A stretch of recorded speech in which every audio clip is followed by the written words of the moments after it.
Livre des Proverbes, chapitre 1er.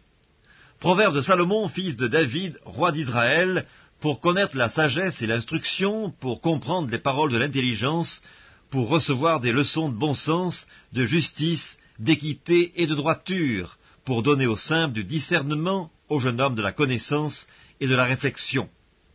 Que le sage écoute, et il augmentera son savoir, et celui qui est intelligent acquerra de l'habileté pour saisir le sens d'un proverbe ou d'une énigme, des paroles des sages et de leurs sentences.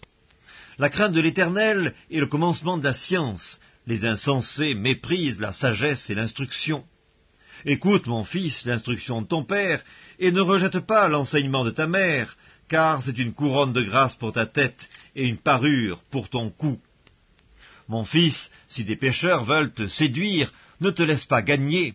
S'ils disent « Viens avec nous, dressons des embûches, versons du sang, tendons des pièges à celui qui se repose en vain sur son innocence, engloutissons-les tout vifs comme le séjour des morts, et tout entiers comme ceux qui descendent dans la fosse, nous trouverons toutes sortes de biens précieux, nous remplirons de butin nos maisons, tu auras ta part avec nous, il n'y aura qu'une bourse pour nous tous.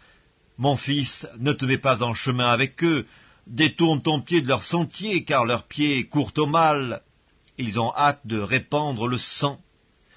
Mais en vain jette-t-on le filet devant les yeux de tous qui a des ailes, et eux, c'est contre leur propre sang qu'ils dressent des embûches, c'est à leur âme qu'ils tentent des pièges.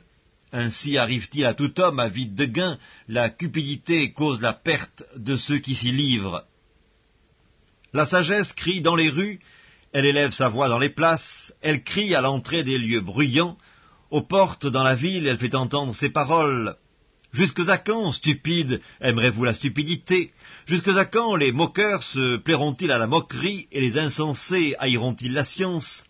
Tournez-vous pour écouter mes réprimandes. Voici, je répandrai sur vous mon esprit, et je vous ferai connaître mes paroles.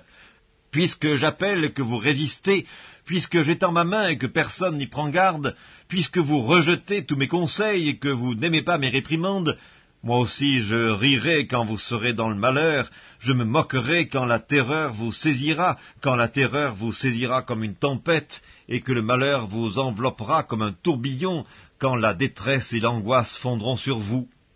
Alors ils m'appelleront et je ne répondrai pas, ils me chercheront et ils ne me trouveront pas, parce qu'ils ont haï la science et qu'ils n'ont pas choisi la crainte de l'Éternel, parce qu'ils n'ont point aimé mes conseils et qu'ils ont dédaigné toutes mes réprimandes, ils se nourriront du fruit de leur voix et ils se rassasieront de leurs propres conseils, car la résistance des stupides les tue et la sécurité des insensés les perd. Mais celui qui m'écoute reposera avec assurance, il vivra tranquille et sans craindre aucun mal.